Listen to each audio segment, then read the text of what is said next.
The topics and opinions expressed in the following show are solely those of the hosts and their guests and not those of W4CY Radio, its employees, or affiliates. We make no recommendations or endorsements for radio show programs, services, or products mentioned on air or on our web. No liability, explicit or implied, shall be extended to W4CY Radio or its employees or affiliates. Any questions or comments should be directed to those show hosts. Thank you for choosing W4CY Radio.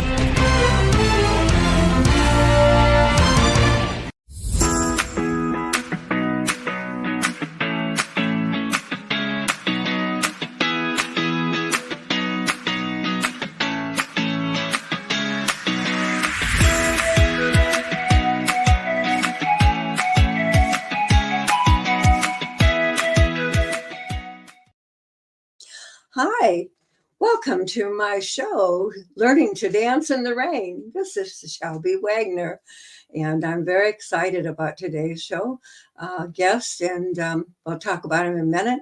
I hope that if you have any questions for our guest expert, that you will type them into the program, and we'll see if we can get them answered for you. My guest today is Scptt Schober. And Scott is a top cybersecurity expert, presenter, wireless expert, and author of top-selling cyber security books. He's appeared in Bloomberg TV, Good Morning America, CNN, Fox Business Channel, NPR, and more to weigh in on the latest cybersecurity issues of the day. He is the CEO of Berkeley Veritonic Systems, a wireless engineering company that specializes in testing, security, safety, and cybersecurity solutions. And boy, I am very interested in hearing about this subject today. So welcome, Scott. Come on out here. Join me. How you doing there, Shelby? Thank you so much for having me on. Oh, golly, thank you so much for coming and being on my show. I enjoyed the interview that we did a few weeks ago on Cyber Magazine, and I'm looking forward to today's too. Yeah, same here. So, would you like to start by telling us a little bit more about yourself or how you got interested in cyber securities? Yeah, absolutely. Well, I'm running a 52-year-old family business. We make wireless threat detection tools. Many of our tools and offerings are really to combat cybercrime and wireless threats against U.S. DoD agencies and other companies. So we're busy in the trenches fighting. But my background, really about sixth grade or so, I grew up in the family business and just surrounded by electronics, surrounded by design, engineers. My background from a formal schooling was really in computer science. I went to Kane University for undergraduate studies and then to New York University and continued learning. I'm always following trends and technology and innovation and trying to always develop the latest and greatest technologies to combat the cyber criminals. And it's been a lot of fun. And we're a small group, just under 30 employees, and we've got some nice niche tools that we've developed. And in the process of it, I educate a lot of people. So I talk about cybersecurity and security in general, how to keep safe. A number of years ago, unfortunately, I got a target on my back talking and educating people, and they went after myself personally as well as my company. And it started simply with my credit card compromised, debit card, both again personally and the company, Twitter account hacked, our website, our online store where we do a lot of commerce got hacked. We got repeated DDoS attacks. Eventually, I realized something's wrong here. And then our checking account, we had $65,000 stolen. And I said, oh boy, this is not good. Long fight, a lot of letters, phone calls, became a federal investigation. So I learned a lot about what it's like when you're targeted and when you're scammed and the process of it. We did get all our money back eventually. And I've tried to use this as an opportunity from the mistakes I've made to share with others what you shouldn't do. And kind of similar story to you. Sometimes when we go down that difficult path and we learn by trial and error, make mistakes, we get stronger ourselves, but we can also share that with others so they too don't traverse that same path that we went. And I've been doing that recently. Unfortunately, I had my identity was compromised, dealing with that cleanup and mess still. So it's been a long, difficult battle. It doesn't go away. But I think it just makes me more determined to fight against these cyber criminals and say, hey, they're not going to win. If enough people like yourself and myself and others in the community of cybersecurity will fight back and educate one another, we can make a difference. So that's part of my mission, I think I could safely say, and I'll continue to do that with help from other great experts like yourself and many others out there. Oh, well, we're nice to have you on board, and I'm very, very happy to have you here with me today. Is there, well, when I was writing my book, Scams, I found out there were like thousands of scams out there and new ones happening every day. And I was very interested when I got your book, Senior Cyber, and that at least I had the correct information because it kind of agrees with your book. So would you like to talk about your book, Senior Cyber? Why did you pick seniors to write about? Yeah, I'd be happy to. Interesting. I think I spent a lot of time helping my mother and father a number of years ago, just with computers and passwords, and then helping them help my grandfather. My grandfather was 99 years old at the time, and he was always a technologist. He worked for 40 plus years at Bell Labs in Murray Hill. So he was really an engineer and very technical and a brilliant man, along with my father. And starting to see, as your parents get older, your grandparents get older, they need help with things technological, such as the internet and passwords and logging on and phones and computers, so on and so forth. So I started doing some research, and I'd say, geez, every weekend I'm trying to help them. There's got to be a good guide or a book out there that'll help them. So I started doing research and looked at a couple, went to the bookstores and the libraries and things, and everything I read, I was a little bit discouraged because it talked down to seniors. It almost talked to them as if they were childish or not intelligent. And I kind of stepped back and I said, this is a little insulting. I said, the generation before my generation and before that generation were hard workers, good work ethic. They were very knowledgeable. They figured things out. Maybe they didn't have as many technological distractions as a younger generation, my generation, or even my kids' generation. I said, but there's nothing really put out there that helps them. It's more discouraging. So I said, I'm going to go on a quest, and I'm a self-published author, so I wrote 2 books already. And I said, I'm going to write a book on senior cyber and try with the goal to hopefully make it an easy read, cover some of the complex issues, but distill it, break it down to make it easy to understand, make it a big, large font. And the first thing when I started talking to others, publishers and copy editors, they said, no, you got to make it a small font. Nobody wants a big font in a book. Mistake. And I said, well, I disagree. I said, my eyesight's starting to go. I'm going to make it bigger. And it was almost a fight with different people. And I finally won. And I said, your book, ultimately, you can do whatever you want, but this sells more than this and that. And I said, you know what? I don't care about the sales. I care about making something that's going to be informative to the senior, to empower them so they embrace the internet, computers, technology, and they don't have to be embarrassed. So I try to draw that corollary in some of the examples I give throughout the book. Maybe when a senior had their first telephone, maybe it's an old rotary dial telephone, or maybe the first TV or things like that, things that I'm hoping that they could relate to.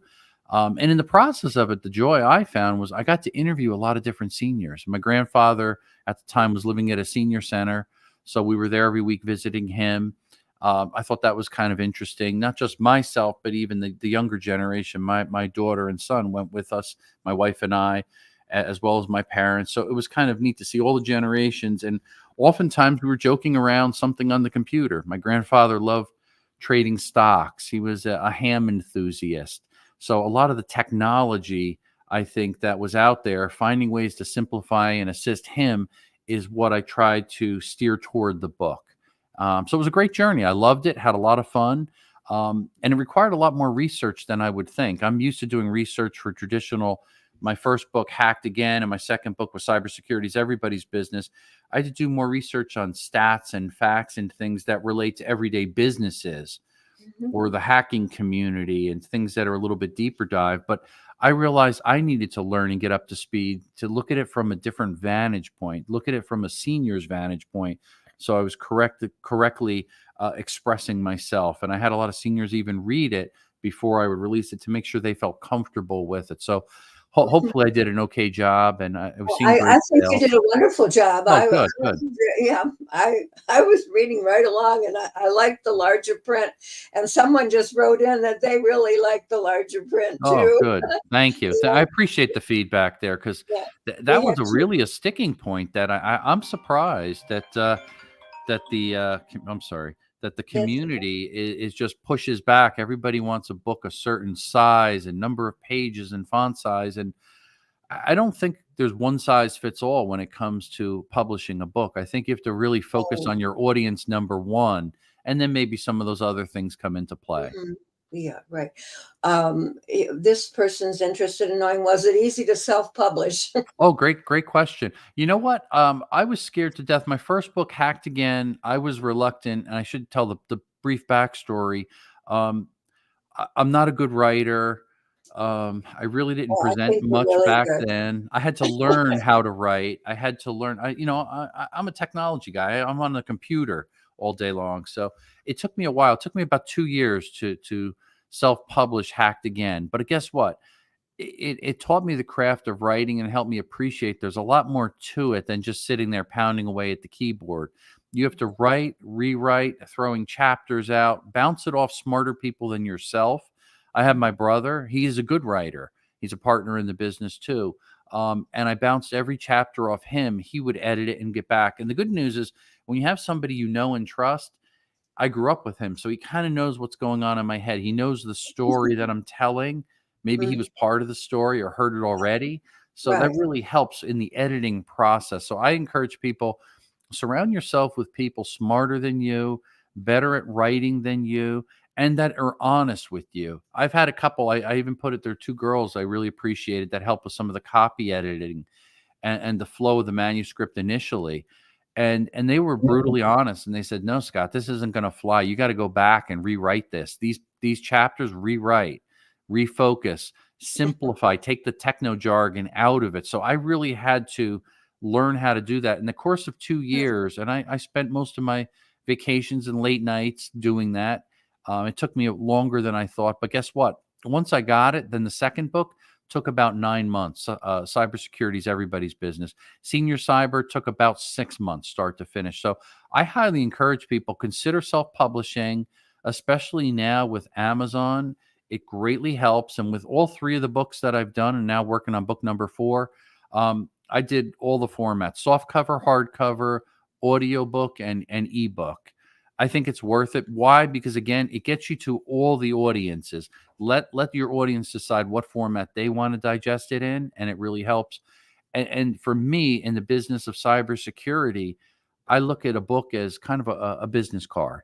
When I take that book and I got to go onto a TV interview or radio or have a conversation on a great podcast like this, I like to send a book ahead of time. Let the host review it, and they get to know me a little bit. So I encourage people, self-publish. You can do it, and be generous with your book. Give it to everybody and anybody. Don't worry about losing sales. Just focus on getting it out there. Well, I really appreciated it. You sent it to me, and Yeah. I read it, and this I loved. It's an activity booklet that goes along with it, and meant for your grandkids to do some of the exercises with you, coloring, and I believe that's a crossword puzzle Mhm. somewhere in here. And wow, Exactly. my grandson, he can hardly wait to get to that book and help me fill it out. Yep. Yeah. So And, I think I learned a lot from the materials that you sent me after oh, you good. interviewed Good. me before. So yeah, Yeah. um, there's the activity book she's got up there Very now. nice. Yep. Pit Yep. your wits against, what does it say? Pit your wits against these cybersecurity challenges. I wanted to say, when you mentioned about the 80, when they're 80-year-old, they get a pat on the back and whatever. When my mother reached 80, I wanted to give her a surprise birthday party. I thought, wow, this is, really something. She says, no way. And I said, well, what do you mean, no way? And she says, because I don't want anybody to know that I'm 80 years old. And I thought, well, they're going to know how old I am, so they're going to put it together, Mom, But then when I reached 80, I realized, oh, yeah, yeah, Yep. I know now what she meant. It's kind of funny that sometimes we don't really pay attention to what our parents tell us, and maybe we should. Yep. You got to listen better. Exactly. Yeah. There was another statement, I think you might have answered a little bit. It says, what brought you to writing? Was it, in the first place? What brought you to writing in the first place? And That's actually a good question. It goes back to actually, I'll never forget the day I was in New York City in Manhattan. I was actually doing a TV interview on a cybersecurity breach on Bloomberg television. I just finished up and I was like, whew, whooped. I walked into a little restaurant, sat down and I said, I'm going to have a martini just to relax a minute. And my cell phone rang and it was the Associated Press. And they said, hi, Mr. Schober. We heard that your company was targeted and you were the victim of a cyber attack. Can you go on record and talk about this? And I was taken back and I said, well, wait a second. First of all, how did you hear about this? How did you get my personal cell number? I said, this is like embarrassing. And they said, well, we have our sources and we heard and and they tracked me down somehow. And I said, well, it's a little embarrassing. We're a security company. We provide cybersecurity tools and wireless threat detections to keep the world safe. And here we are. We were targeted. And again, this goes back a number of years before it was very commonplace for companies and individuals to be hacked and targeted. So I'll be honest. I said, I'm very embarrassed. I said, but you know what? I said, I thought about it for a second here. And yeah, I will. I'll go on the record and I will talk about it with the provision that you let me explain the mistakes that I made and what I learned so other business owners don't do the same stupid things that I did. And they said, fair enough. We'll let you see the story before it gets published. So they interviewed me on the phone there while I sipped my martini. And it was less than an hour, I think. And they got all their information. They did send a draft over. I approved it. And the story went national. And it really went out there. And I think that in itself kind of put us on the map. And then I backed up from it. And I had a publicist at a time and a marketing company I was working with and my friends and family and relatives. Everybody kept saying, you've got some interesting stories here about your company getting hacked. Would you share it? Why don't you write a book? And I kept saying, oh, I'm not a writer. I'm not a writer. I'm not a writer. Finally, I caved and I said, okay, I'm going to try this. And that day I started putting pen to paper, and 2 years later, the first book was released, and it's been a blast ever since. So I think the encouragement from others around me. So if you hear enough people say, "Hey, you've got interesting stories," then you should consider writing a book, because really a book is something that's your personal stories that makes it hopefully enjoyable. And then if you're sharing tips or encouragement or advice, that's weaved in there as well. But you got to make it enjoyable. Share stories. Stories right. help make reading enjoyable. That's what I learned. Oh, yeah, that's what and which one, someone's asked your first book? Was that Hacked Again was my first book. Heck? Yep. Hacked Yes. Again. Yep. That's it. Yeah. Well, I think I saw that book several years ago Yeah. Yes. before It I was ever a met you, because I thought, okay, I got hacked once, hacked again, and so I was looking at it then. Where are your books available? Are they available on Amazon? Yeah. There's certainly all three are available on Amazon, all those different formats that I recently mentioned. And certainly you can, I think it's a Barnes and Noble bookstore and hundreds of other bookstores and online, you name it. I sell it even on my website, scottschober.com. I sell books every once in a while there too. But Amazon is 99% of where all books seem to be sold these days. Right.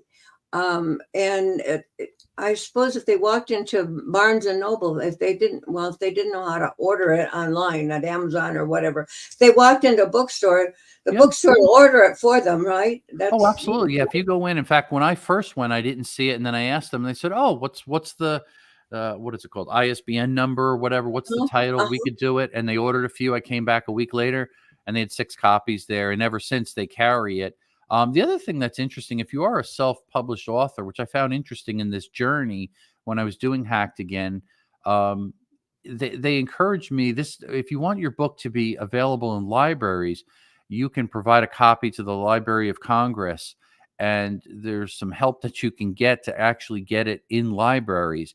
So I said, well, let me try doing that. And I went to a local library and I asked them, could they help? And it was right here in Metuchen. And they said, sure, we'd be happy to assist you. And they recommended the library have some copies, and they bought some copies of it. I donated copies to the local libraries in my area as well. And then they said, would you like to come and speak on it? And I said, sure, I'd be happy to. I said, and so they put out the, What? whoop, there we go. Sorry, I had a message pop up, but Oh, email. I didn't see it. Yeah, no worries. So I was kind of taken back and surprised, but it was a delightful crowd of local community members, young and old came, and I had little giveaways, and I signed copies of books, and some people bought it. And what I did was I said, any books that I sell, I would like to take the profits and donate it to the library, because they were having an expansion project that was going underway. So sometimes working in your local communities, a community center, a senior center, a library, don't be cheap, be generous. If you make money selling books or get the word out, use that money and donate toward a cause. And that's what I did. And I found that to be very beneficial, because now what happened, they mentioned to the groups, they were in groups of libraries throughout the state. They mentioned, hey, here's somebody that donated to our library project. We recommend you pick up this book. Next thing you know, all these different libraries are buying my book. Another interesting experience when I first launched my book, I made contact with a professor. This was up in New York State. He taught at 3 different colleges. I sent him a copy of my book. We chatted a little bit. And he said, Scott, I like this book a lot. And he goes, I'm going to recommend this as regular reading for my course. And the professor taught an introductory computer science course.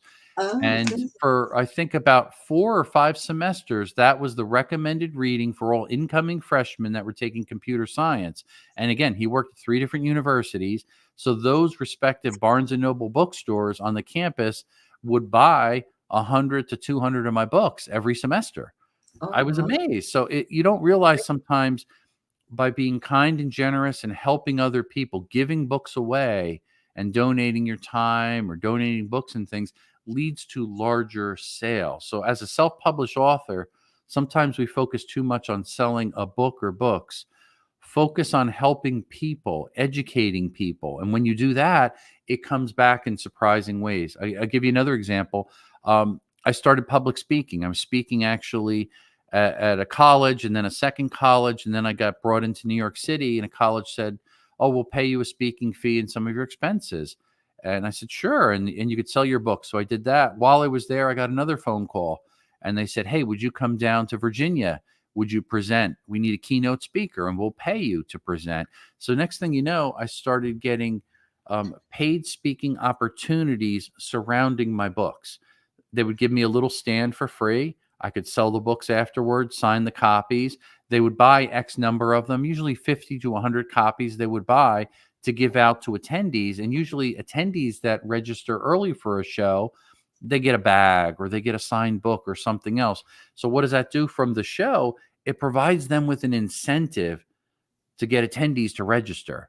That helps them. And they say, hey, the first 50 or first 100 people that register for our conference will get a signed copy of our keynote speaker's book, So if you get creative and work with events and shows, it will help you and reward you with more book sales. I think that's really key. And one other tip I always like to share with authors, whether you go through a publisher or even self-published, we sometimes forget the importance of reviewing a book on Amazon. I encourage people, I give copies of books out, and I say, if you enjoy the book, please share the good, bad, and ugly, and just give me an honest review. I really appreciate that on Amazon. Everybody doesn't do it, and I can't expect everybody to do it. But if you ask enough people, you start to get enough reviews. The more reviews you get, what happens? Amazon naturally bumps you up. So you sell more books, more people recommend it, reviews go up. And when you release book number 2, book number 3, book number 4, it does this kind of logarithmic growth, not linear. And that's what you want to see. So unfortunately, you got to be in it to win it and publish many books till you actually can start seeing some volume of sales. Oh, that's very good advice for me even. Yeah, for everybody. So, Yeah, you know, even for myself, I have to remind the, myself. right. Exactly. I found the marketing and the publishing part of it was much more difficult than the writing part. Yeah. That's for me, that was a breeze, but oh my gosh, I've had a learning curve on the other Yeah. end. Yep.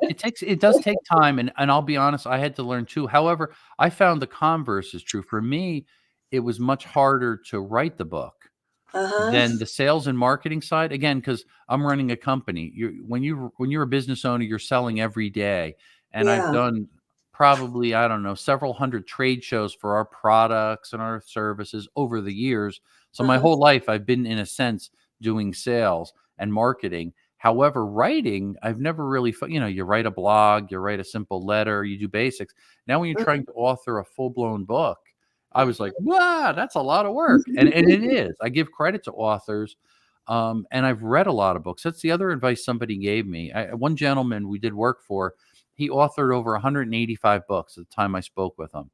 And I asked him for advice. He sat me down, and he gave me some great tips and great things to do. And a lot of the things he mentioned helped me, and they still help me. He said, try speech to text. A lot of people don't realize that, but sometimes if I'm in the car and I have an idea, it'll pop in my head. I could just turn my phone on and just record, and then Mm-hmm. take my speech and transcribe it to text later. Then you clean it up. Don't worry about spelling and grammar and sentence structure and everything flowing just right. Get your thoughts from here to the computer or to the paper. The faster you can do that, the quicker your book comes together. And Right. so that's a nice way to um, get it started and the process going. I've talked to 1,000 people at least that all wanted to author a book. In fact, I've even gone to Jacob Javits Center. I went to Chicago, a big book expo. I was invited because they said, could you share your advice on being a self-published author? And you were able to sell this many books and so on and so forth and make these different things. And it was great because I got to speak to an audience of authors. I said, you guys are experts out there more than I am. I'm learning this trade still, but I know how to sell a book and what works and kind of what doesn't. And I think that's really important to listen to both sides, from what makes a good book, the writing skills. You got to really perfect that and keep Mm-hmm. improving, never be happy where you are, but also understanding the sales and marketing side.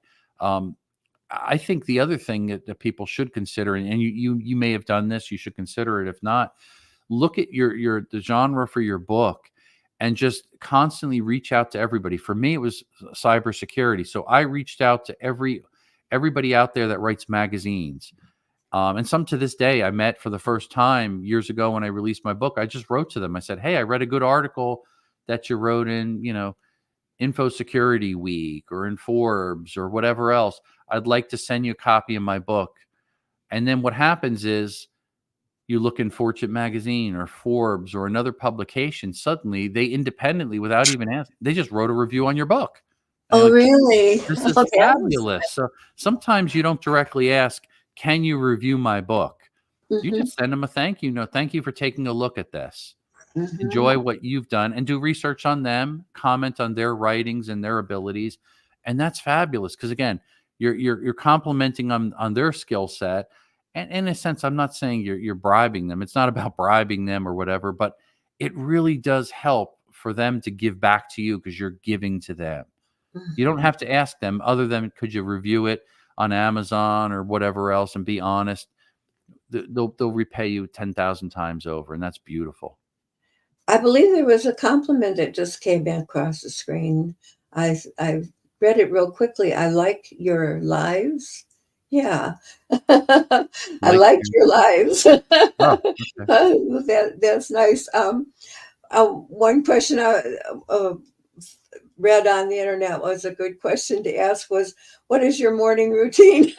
And Oh, my morning routine? Well, I thought that was kind of personal, but they no, like that's all right. advice. What I is your don't mind. morning routine? I could tell you this, when it surrounded the writing, and maybe put it in context. If it's about running the business, I wake up early in the morning. I go to bed way too late at night. I probably go to bed about 1 o'clock this week, 1 o'clock, 2 a.m. So I need about 5 hours of sleep. It's probably not good. I don't want to recommend that for people, but that's me.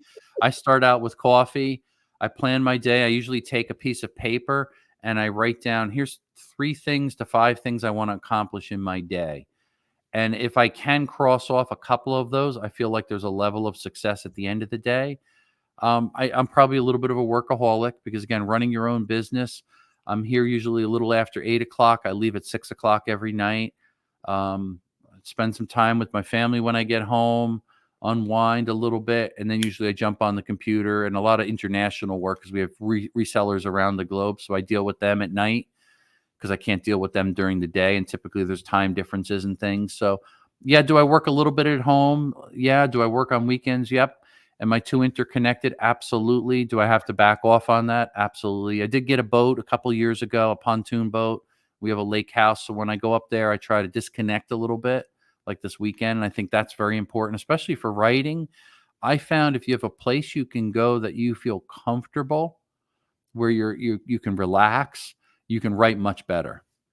I can't write. I don't think I wrote at all in the office here. It's too distracting. I always have I think so things too. to do and distractions between phones and paperwork and quotes and orders to post. And I'm very busy at the office from the moment I walk in till I leave, and that it mentally exhausts you as well as physically.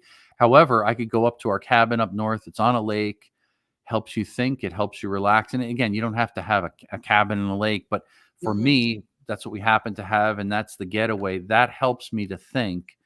And I typically would write in from about 10 p.m. on until I couldn't keep my eyes open anymore. That was my sweet spot for thinking, and I'm awake and energized. And my family tended to wind down and they would go to bed. So I wouldn't be distracting them. I still had quality time with them, but I could concentrate on writing. So I think when you can almost schedule yourself, and it's hard to schedule the creative mindset to find time when you feel creative, because I don't always feel like writing. Everybody doesn't, and when you don't feel like Right. writing, don't force it because that's not good. Um, what is good to do, I was encouraged to do this, and I agree.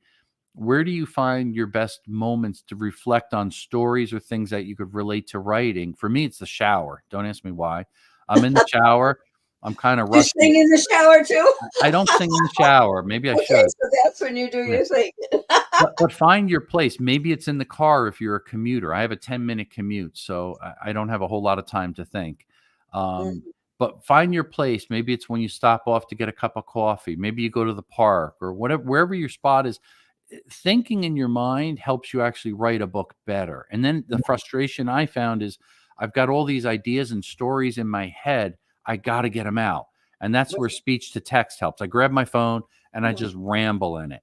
Then I take that, pull it out, put it into text. Then I go back and clean it up later on because it doesn't make a total sense. It does to me, but not to everybody else. But when you're relating it, I like to relate the feelings and the emotion that I recall at Mhm. that moment. What did I feel like when I had $65,000 stolen out of my checking account? You Yeah. know, what did I I feel like when my identity was compromised? When you can express your emotion and explain it in a story, I believe personally it makes for better reading. Oh, absolutely. I mean, how many times have I don't know about you, but I'll read a story and tears will be rolling down my eye, my Yeah. cheeks. Or my husband used to come upstairs. He had his computer downstairs and he worked on it. I was watching his movie and uh, I was crying. And, well, why do you watch a movie that you're crying for? I said, because it means it's a good one if I cry. Exactly. So the emotions have to be there. And Yeah. what do Yep. they say in writing? A lot of times it's the first page or the first chapter of your book that catches their attention and keeps them Yes. going and keeps them reading. And wow.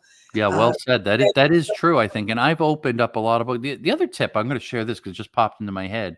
You triggered something. The gentleman that wrote 185 books, he told me, he goes, "Scott," he goes, "You've identified the area you wanna write in," and this in my particular case, it was about the first book was about hacking and cybersecurity and share tips to be safe. He goes, well, I want you to go to the bookstore, Barnes and Noble, and I want you to now go buy 10 books that attract you. And I said, what do you mean by that? He goes, if it's cybersecurity is what you're writing about, go to the cybersecurity section, pick the book up, flip it over, read about the author, read the introduction, look at the cover, what appeals to you, and go home with those 10 books. Now lay them out. Now critique them. And then out of those 10 books, pick the things that stand out the most and make sure your book has that level or better. In other words, a cover that engages and pulls you in, a good bio, a good intro, a good whatever. You want to shine because you got to look at you. There is competition. People look at your book versus somebody else's. Why would I buy Hacked Again or Senior Cyber over this other book? And it was kind of good advice because it also put me in tune with other authors when I read their book, their style, their conversational quality in the book. So that's important to do. I think if you're also doing an audio book, I was told by somebody, why don't you narrate it yourself and record it? So I tried a sample chapter and I listened to it and I said, I don't like myself narrating my own book. So then I went to somebody that was an expert in the field and they auditioned several people and I listened and I said, ooh, I like that voice. I want that voice to narrate my audiobook. So, it's good. You can't do everything yourself. Sometimes we think we're the best at something or I can do it or it's more personal. For some people, they can. I don't think my voice has got a good audiobook quality to it. That's my personal opinion. But, things to bounce off other people or think about and reflect upon when you're producing it. You obviously want to put out something that people enjoy and find useful. They benefit. If they can walk away, even I always say to people, if you walk away from that book and you learned a couple tips or you changed your pattern, your cyber hygiene so you feel safer, you're a little more empowered, you maybe now you make a strong password. You don't reuse your password. You learn what multi-factor authentication is. You start to learn how to think a little bit more secure. Success. You are now safer than 10 other people on the block. And just like I always relate, and I do this in the books, a physical crime, someone approaches your house, what do they see? Do they see alarm stickers, an alarm sign on your lawn? Do they see a deadbolt? Do they see cameras? Whatever. If they see those things, maybe it's a barking dog, what are they going to do? A smart thief moves on to the next house. Same thing in the world of cyber. Cybersecurity is achieved in layers. So when I try to educate people, I share the different layers that they personally can apply in their lives to build up a strong cyber posture. When they can do that, and simple, and most of the things you can do, low cost or no cost, and it's really a cyber habit that you're forming.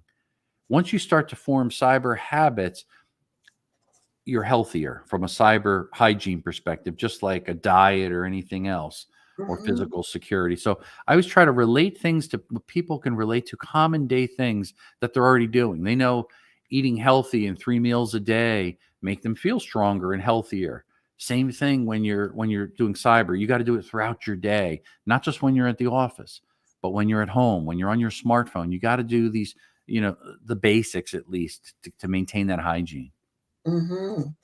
That's just in case there's someone wondering what the word cyber means. Could you explain briefly what cybercrime is or cyber? Yeah, well, cybercrime is really I try to simplify it and often think of from the standpoint of going to digital, the internet, computers, ones and zeros if we get down to the lowest possible level. So somebody that's manipulating digital things. And that's really where a cyber criminal, it used to be a physical criminal.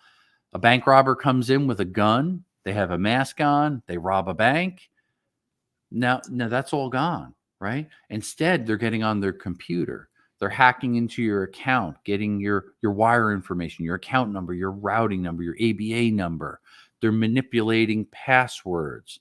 They're trying to hack in. So they're using digital technology to invade your life, to steal money from you, to impersonate you, to socially engineer you, whatever the case may be. Right. I saw something across the screen look like another compliment. Are you a YouTuber? Scott, do you have a YouTube channel? Yeah. Actually, I've got a YouTube channel. I'm actually very active on YouTube. I put out a knowledge center videos, tip videos, videos on the books, my presentations I've put out there. Constantly putting out. I calculated a couple years back, and I know I've done well over 1,000 videos that I've put Oh, out there that were wow. just from an educational standpoint. Mhm. TV videos I've been doing probably for about 12 years now on the major networks, the small networks. So I do a fair amount. I actually created a small studio here. So if there's breaking news, like the other week when there was that huge IT outage, I got contacted by many different networks, and I just did breaking news and could break it down, simplify it, and explain some of that. And I think that's important. If you write a book, it's very important that not just you talk to other authors, but you talk to your audience. For my audience, it's consumers, it's business owners, anybody where cybersecurity affects their lives. So to Wow. me, being on the media, being on radio, being on great podcasts like this and educating and sharing what I've learned is very important, integral part of being an author, because you're educating, you're teaching, you're sharing. That's really fundamental. What I believe is what a successful author is. It's not just who you know and what channel you use to sell your books, because honestly, people don't want to buy just books. They want to get to know the author, get to know their stories, and learn something from it. So if you can kind of back up from it and look at the bigger picture sometimes and focus on that, you'll be a far more successful author, whether that's what you strive to be or not. But focusing on people and the problems and providing them with solutions and stories. Maybe it's entertaining, maybe it's funny sometimes or sarcastic. That's okay. Maybe it's emotional, as you said. But telling great stories to me is the fundamental premise of writing a good book. Well, I don't know if Rebel can bring it back up there, but somebody said you are a good YouTuber. And Oh, so, good to uh, hear. Yeah. and I think they meant me too. So I thank Yeah. you for those very Excellent. much. Yeah. And Yeah. something else said hello. Uh, thank you very much for the call. Kind words from the audience. We've had more call-ins today than so far in my career of Oh, that's great. Right. so I think that's wonderful. I hope I haven't missed anybody. No, Uh, that's on the great. And guest. I always encourage Shelby, if anybody reaches out to you and they want a complimentary copy of my book, just tell them Okay. to send you the address and then shoot me over those. I'd be happy to mail it out. I really appreciate the All right. support. And how did they get a hold of you? They could say, if they go right to my website, scottschober.com, they could certainly reach out to me that way. There's a little form on there, info at Okay. scottschober.com, I think it is, or something like, All but they right. click on contact. Yep. And And I send out all that stuff there. That's great. mine is across the bottom, Shelby Oh, Wagner. great. Yes. Yep. Emailed it. But I think I've got just a few minutes on this. Is an important question Fire away. for me. The other day, I received an email that says I have a project to share with you regarding your profile, Hmm. and I wrote back, "What is it about?" Mhm. And I'm wondering if I should have done that. But the next letter came in and says, "Thanks for the report." And there's about 6 or 8 paragraphs. This person claims to be CEO and group chairman of the executive board of the HSBC Bank. Hmm. And it's one of those letters where the owner, multi-millionaire, died without any heirs except that he has last name of Wagner. Yep. And they're trying to find out whether I might be a recipient. Now, how would I check that out to see if that's real, or do I Sure. throw it away Well, immediately? I mean, after a while, you get so comfortable looking at spam and scams and everything else. I usually can tell within about 10 seconds of reading it. That's what Um, I heard. Some people can do that. So, HSBC, that one is a very common one. I've seen that multiple times. But if you want to do more technical analysis, you can easily go up into the actual email and analyze the actual headers or the raw footage, and you could see the origin of the email. So you can verify, because it's easy to spoof an email. It's easy to put, your CEO of HSBC Bank or whatever the name is there, and it looks like that when it comes over your email. But when you dive in and look at the raw headers and look at the information, you see the actual origin of it to see if the email is spoofed or not.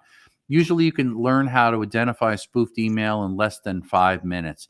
A lot of great YouTube videos are out there to actually show you. I learned years back, and that'll tell you right away. So if it is a spoofed email, it's not from the person that it says it's from, just delete it. Don't even question it. To me, Well, how do you, can you see a source on your email? yeah, absolutely. Yeah, you analyze it. And just about any email program nowadays allows you to see the source of the email. So if it says on the top there, John Smith, and you think it's, at HSBC Bank or something like that. Now, when you actually dig in and look at it and you see it's, some wacky name at gmail.com, you're like, oh, wait a second. And oftentimes it's a Gmail or Yahoo or a freebie mail that they're using. Yeah, this is a Gmail. Yep. Guaranteed. It's guaranteed. Yeah. Yep. There's a lot of other telltale signs too, but that's the basics, just so you don't even go down that path. See if it's addressed to you personally. Does it say Dear Shelby or Dear Miss Wagner or something like that? Hello. If it says hello, delete. That's what I do. Okay. Well, I want to thank you very much for coming. Oh, thank you. Being here with me again. I love talking with you. I learned so much. Enjoyed it. Thank you for all you do and sharing your great stories too, and your podcast. It was an honor to be on there. And thank you, everybody, to your audience. And I just encourage everybody, stay safe. Thank you very much. And Rebel, I thank you, my engineer backstage, and all of you that appeared to the audience today. And I hope you enjoyed the conversation as much as I did. And thank you for writing in. I really appreciate that too. And I will see you. Next week we'll be talking. Oh, golly, I've forgotten already, but I did it yesterday. It's a recorded one because I will be out of town. But thank you very much, and I'll say goodbye.